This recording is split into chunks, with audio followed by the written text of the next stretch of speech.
রব্বুল আলামিন কিয়ামতের ময়দানে কার দেখবেন যে হাত নাই, কার পা নাই, এগুলো দেখবেন না। দুনিয়াতে অনেক মানুষ আছে, এরা দুনিয়াতে থাকা অবস্থায় হাত দুইটা নাই, দুই হাত দিয়া দুনিয়ার কোনো নিয়ামত ভোগ করতে পারে নাই। অনেক মানুষ আছে জন্ম থেকে অন্ধ, দুটা চোখ নাই। অনেক মানুষ আছে জন্ম থেকে দুটা পা নাই। দুনিয়াতে অন্ধ প্রত্যঙ্গ অনেক মানুষের নাই। অনেক মানুষেরা সাইজে অনেক ছোট, অনেক মানুষেরা বিভিন্ন আকৃতি নিয়া বিভৎস চেহারা নিয়েও এই দুনিয়াতে বেঁচে ছিল। আল্লাহ বলেন কিয়ামতের ময়দানে আমি আমার বান্দার এই সূরতের দিকে তাকাবো না। আল্লাহ বলেন ইল্লা মান আতাল্লাহু বিকলবিন সালিম। আমি কিয়ামতের দিন দেখবো আমার কোন বান্দা বিশুদ্ধ অন্তর নিয়া, পবিত্র অন্তর নিয়া আমি আল্লাহর সামনে দাঁড়াইলো।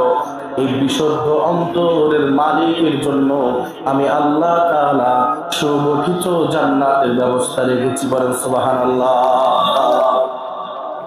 তাহলে শর্ত হলো কলবে সালিম, বিশুদ্ধ অন্তর। নবী সাল্লাল্লাহু আলাইহি ওয়াসাল্লাম এজন্য বলেন ইন্নাল্লাহা লা ইয়ানজুরু ইলা সুওয়ারিকুম ওয়া আমওয়ালিকুম। সম্পদের মালিক, কত একর সম্পদের মালিক তা দেখার আল্লাহর কোনো দরকার নাই।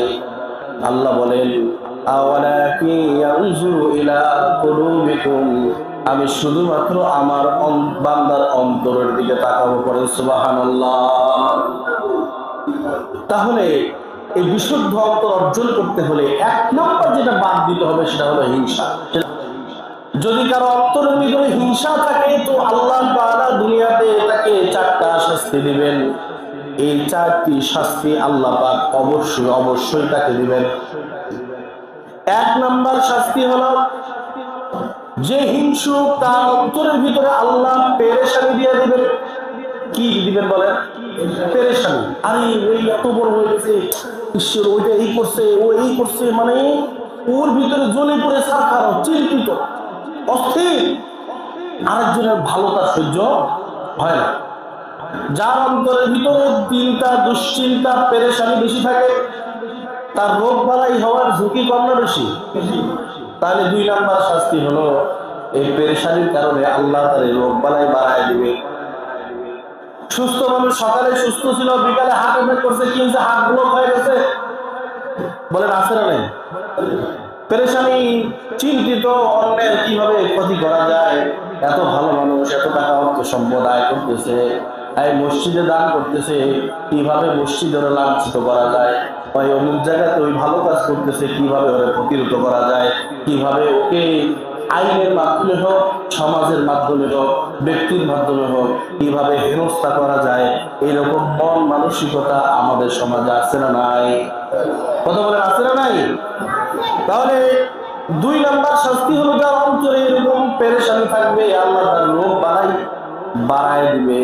এই কারণে দেখবেন ভালো মানুষ হুট করে প্রেশার মাইপে দেখা যায় হাই প্রেশার একবার অনেক বেশি, নানান রকম শারীরিক জটিলতা, কিডনি নষ্ট, তার অমুক লিভারের মধ্যে পানি জমে গেছে, নানান রকমের পেরেশানি থেকে, চিন্তার থেকেই ডাক্তাররা বলেন যে আপনি টেনশন একটু কম করবেন। কি বলে?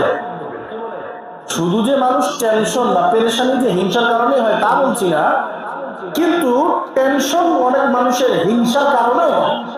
আছে না নাই? কতক্ষণ না হিংসার কারণে পেরেশানি। এবং দ্বিতীয় শাস্তি হলো আল্লাহ তাআলা তার রোগ বালা মুসিবতকে বাড়ায়। তিন নম্বর শাস্তি হলো আল্লাহ রাব্বুল আলামিন ওই বান্দা যার অন্তরের ভিতরে হিংসা আছে, হিংসা শুধু একটুকু অংশ না, বলে জাররা পরিমাণ হিংসা যার অন্তরের ভিতরে আছে, আল্লাহ রাব্বুল আলামিন ওই হিংসাকারী যতগুলো নেক আমল করেছে, অতীতে যত ভালো কাজ করেছে, সব ভালো কাজের আমল গুলাকে বরবাদ করে দিবে। নাউযুবিল্লাহ। মসজিদে দান করছেন, হাজার হাজার টাকা মাদ্রাসা বানাইছেন, এতিম মানুষকে খাওয়াইছেন, 5 ওয়াক্ত নামাজ আদায় করছেন, হজ করছেন, যাকাত দিয়েছেন, আল্লাহর নবী বলেন অন্তরের ভিতরে খরুশতা আছে, হিংসা আছে। তো হিংসার কারণে বিগত দিনের দান সদকা আমল আল্লাহ মুহূর্তের ভিতরে ধ্বংস করে দিবে। চিন্তা করা যায়, এত কষ্ট করে আমলগুলো অর্জন করলে অথচ এই হিংসা থাকার কারণে বিগত দিনের আমল সব বরবাদ। ব্যক্তির অনিষ্টতা থেকে রক্ষা চাই। মিন শাররি হাসিদিন ইযা হাসাদ। আল্লাহ, আমি ওই ব্যক্তির থেকে মুক্তি চাই যে ব্যক্তি হাসিদ, মিন শাররি হাসিদিন, হিংসুকের অনিষ্ঠা থেকে, হিংসুকের কুচক্র থেকে আল্লাহ আমি আপনার কাছে পানা চাই। সুবহানাল্লাহ বলেন না? আল্লাহ নিজেই শিখাই দিয়েছেন কোরআনে। এগুলা সূরা আপনাদের মুখস্থ। মিন শাররি হাসিদিন ইযা হাসাদ। আল্লাহ বলছেন, বান্দা তোমরা মনে করো না যে তোমাকে কেউ হিংসা করবে না, তোমার আশপাশে হিংসুক থাকবে না, এটা ভাবিও না। প্রচুর হিংসুক থাকবে। কলব হলো 3 প্রকার। কয় প্রকার বলেন? 3 প্রকার। একটা কলব হলো মৃত, একটা কলব জীবিত, একটা কলব অসুস্থ। কয় প্রকার বলছি বলেন? 3 প্রকার। একটা হলো কলব মৃত, একটা কি বলেন? জীবিত, আর একটা কি বলেন? অসুস্থ। মৃত কলব কার বলে? কাফের মুশরিক। কাফের মুশরিকদের কলবকে আল্লাহ মৃত হিসাবে আল্লাহ রাব্বুল আলামিন নিজেই বলেন, খাতামাল্লাহু আলা কুলুবিহিম ওয়া আলা সামিহিম ওয়া আবসারিহিম। আল্লাহ বলেন তাদেরকে যত কিছুই বলা হোক, দিনের কথা, নেকের কথা, ভালো কথা, কোরআনের কথা, হাদিসের কথা, আল্লাহ বলেন তার কানের ভিতরে, তার অন্তরের ভিতরে, চোখের ভিতরে, সমস্ত জায়গায় আমি আল্লাহ এমন মোহর বেঁধে দিয়েছি। সুতরাং দ্বীনের আলোর মতো স্পষ্ট হেদায়েত থাকার পরেও তাদের অন্তরের ভিতরে হেদায়েতের নূর প্রবেশ করে না। জীবিত নূর কাদের? জীবিত কলব কাদের বলে? জীবিত কলব হলো ঈমানদারদের। সুবহানাল্লাহ পড়েন। যে জীবিত কলবওয়ালা অধিকারী বলে যে দেখতে চাও তো ঈমানদারদের দিকে তাকাও। পাঁচ অসুস্থ কলব হলো মুনাফিকের। কার বলেন? মুনাফিক। যার অন্তরের ভিতরে এক কথা, মুখে হলো আরেক কথা। অন্তর দিয়া বলে আমি আপনাদের খুব ভালোবাসি, আপনার মতন ভালো মানুষ আমি দুনিয়াতে দেখি নাই। খালি আপনাকে পাশ কেটে যাইতে দেরি, পিছন সামনে যায় আপনার বক্তার করতে দেরি না, আছে না নাই?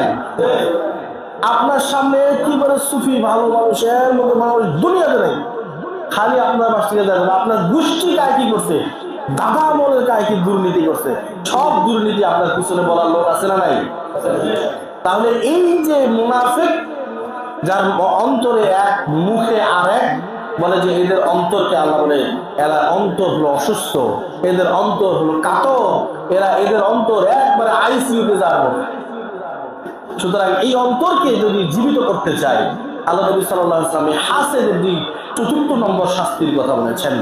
4 নম্বর শাস্তি হলো যে আল্লাহ পাক রব্বুল আলামিনের কাছে হিংসাকারী অপছন্দনীয় পাত্র এবং পৃথিবীর মানুষের কাছেও হিংসাকারী অপছন্দনীয় পাত্র হিসেবে এই দুনিয়া যতদিন বেঁচে থাকবে, 40 বছর হায়াত পাক, 50 বছর হায়াত পাক আর 60 বছর হায়াত পাক, ততদিন পর্যন্ত মানুষের এবং আল্লাহ রব্বুল আলামিনের ঘৃণার পাত্র হয়ে এই দুনিয়াতে বসবাস করবে। কথা বলে ঠিক না? ঠিক।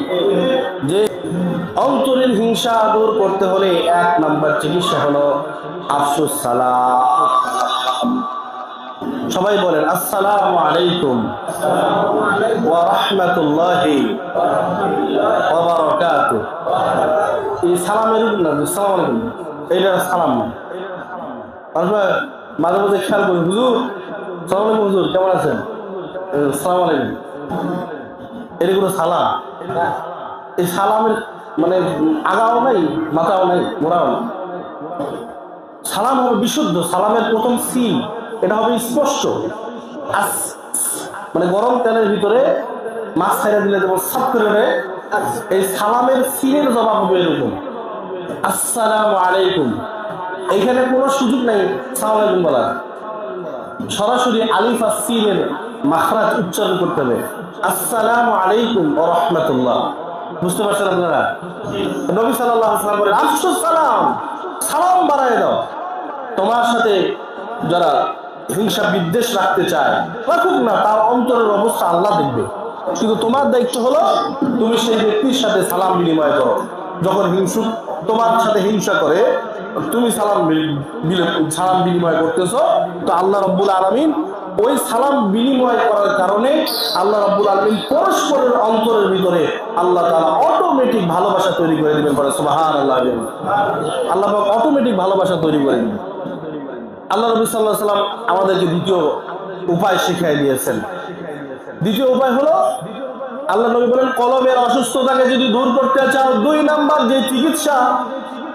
নাম্বার চিকিৎসা হলো হাদিয়া দাও। কি দাও বলেন? হাদিয়া দাও, উপহার, উপটৌক। এটা তো এখন আমাদের সমাজে নাই বললেই চলে। মানে যে মানুষ তোমার সাথে হিংসা করে তলে তলে, তুমি জানো না, তাহলে আল্লাহ নবী বলে তাকে বেশি বেশি করে হাদিয়া দাও। তো যখন একটা কলম, একটা আতর, একটা টুপি তাকে হাদিয়া দিবে, মনে মনে চিন্তা করবে আমি হিংসা করি, আর ওই আমার টুপি দেয়, ওই আমার আতর দেয়, না, এর সাথে হিংসা করা যাবে না। আল্লাহ তাআলা দুজনের অন্তরের ভিতরে মহাব্বত পয়দা করে দিবে। বলে সুবহানাল্লাহ।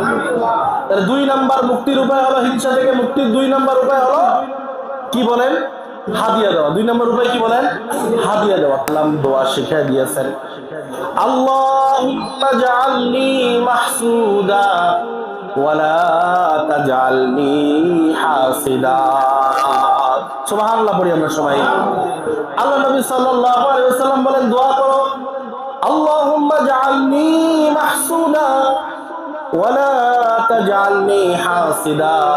আল্লাহ আমারে এমন বানায় দাও যেন মানুষ আমাকে দেখে হিংসা করে না, ঈর্ষা করে করুক। ওয়ালা তাজআলনি হাসিদা। আল্লাহ আমি যেন দুনিয়ার কোনো মানুষকে দেখে হিংসা না করি, এমন পবিত্র সালিম অন্তর আল্লাহ তুমি আমাকে দান করে দাও।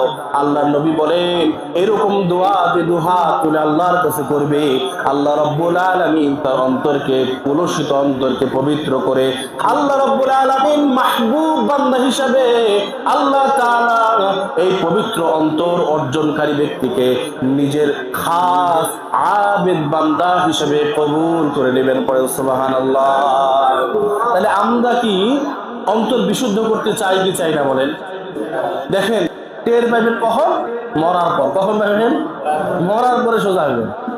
মৃত্যুর পরে দেখবেন আল্লাহ পাক রব্বুল আলামিন আমল নামা বিতরণ করা শুরু করবে। কিচ্ছু নাই, আল্লাহ কই আমার আমল? যার নামে বদনাম করেছিস তার আমল নামায় যা দেখ, তোর সব আমল নামা তার আমল নামায় দিয়েছে। সুবহানাল্লাহ বলেন।